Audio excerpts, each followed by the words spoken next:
7:23, time for a conversation with our buddy Gary Dick. Wish TV's proud to partner with Inside Indiana Business and the IBJ to bring you the best business coverage in the state. That's right. So let's welcome in Inside Indiana Business host Gary Dick.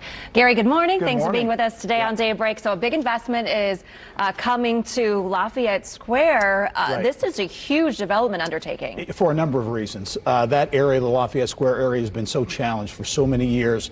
$200 million investment announced yesterday by a developer. The IBJ had some good reporting on this to create a so-called window to the world at Lafayette Square. And that area, it includes dining, shopping, sports. A hotel is in the works, boutique hotel, a new trail and park in that area as well. A really cool component. Now check this out, the total transformation of the current mall interior, which has been in decline for years, has had its fair share of problems, transforming it into a year-round indoor street scene. So a dramatic renovation, if you will, there.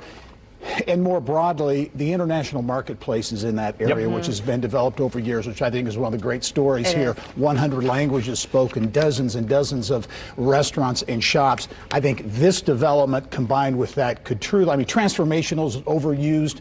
I think totally transform that area. Directly picks up on the momentum from that project rather than trying to change it to something else. No question about it. Mary Clark and others in that area have done so much, and it's been a struggle, but this could be that spark that's needed. You want to talk about long-term things, the old Greenwood Middle School project. You're finally seeing some headway in that. Big time. Well, I think it's interesting about this, too, is Fishers and Carmel and Westfield and those Hamilton County communities, rightly so, are getting a lot of attention for the projects they're doing. Quietly, Greenwood is really transforming itself. This latest project, $83 million mixed-use project, been in the works since 2013. Combination of housing, commercial space, 7 new structures, and again, sits on land where the old Greenwood Middle School once stood. The Greenwood Field House is slated to open there next year. So certainly a lot, Scott and Kylie, going on in Greenwood, and it's neat to see these communities, not just Indianapolis, but around in the region doing some things. I just want to know where they're finding their lumber and supplies, you know.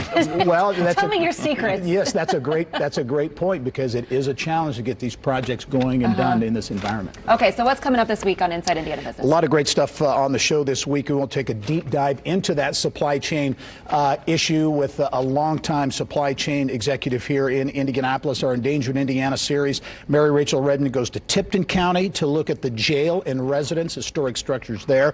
And Jennifer Pace Robinson, the new CEO of the Children's Museum, will join us with her vision as well. And also check out the IBJ this week, a look at why apartment developers are upping their game when it comes to pets and allowing pets. Millennials want those pets. Also some big environmental problems on East Washington Street, and a story about vape shops and other stores across Indiana selling products that contain a THC derivative some are calling marijuana light.